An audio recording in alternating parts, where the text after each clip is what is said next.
Bonsoir. Vous êtes sismologue à l'Institut de physique du Globe de Paris et directeur de recherche au CNRS. Que s'est-il passé dans la nuit de dimanche à lundi et pourquoi la Turquie est-elle si vulnérable aux tremblements de terre?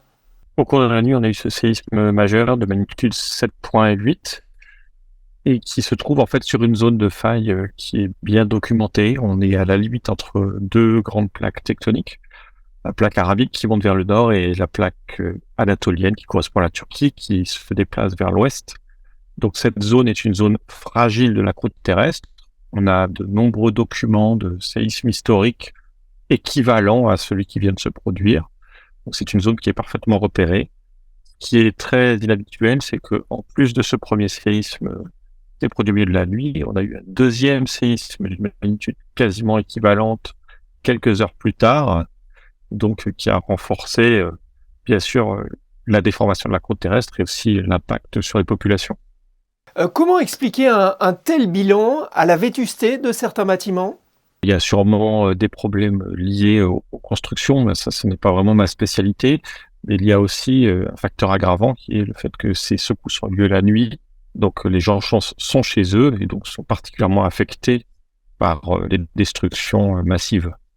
Alors depuis, la Turquie et la Syrie vivent au rythme des répliques, ce qui complique le travail des secours et traumatise aussi la population. Combien de temps peuvent durer ces répliques et quelles peuvent être leur intensité? Alors les répliques, d'abord c'est quelque chose de tout à fait normal hein, qui est complètement connu dans les grands séismes. Ces répliques vont durer probablement des semaines, voire potentiellement des mois. Pas forcément avec des magnitudes aussi importantes que le séisme principal, bien sûr. Mais en gros, on a des règles un petit peu empiriques qui nous décrivent la décroissance des répliques.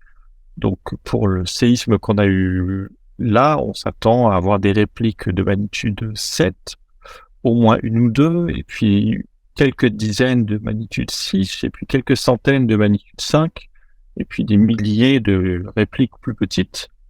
Et ça va s'étaler sur, oui, quelques semaines à plusieurs mois, ça peut dépendre un petit peu, mais c'est tout à fait connu et documenté. Mais effectivement, au niveau de la perception des populations, des infrastructures qui sont déjà fragilisées, c'est très difficile.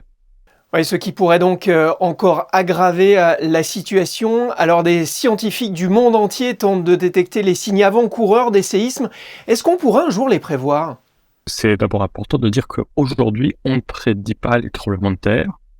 Effectivement, tout le monde a entendu parler de signaux, que ce soit les animaux, que ce soit des signaux électriques, des signaux chimiques. Donc, les scientifiques s'intéressent à ces processus, mais non, aujourd'hui, aucun schéma général de compréhension et de cohérence de ces signaux. Donc, on ne sait pas vraiment quoi en faire.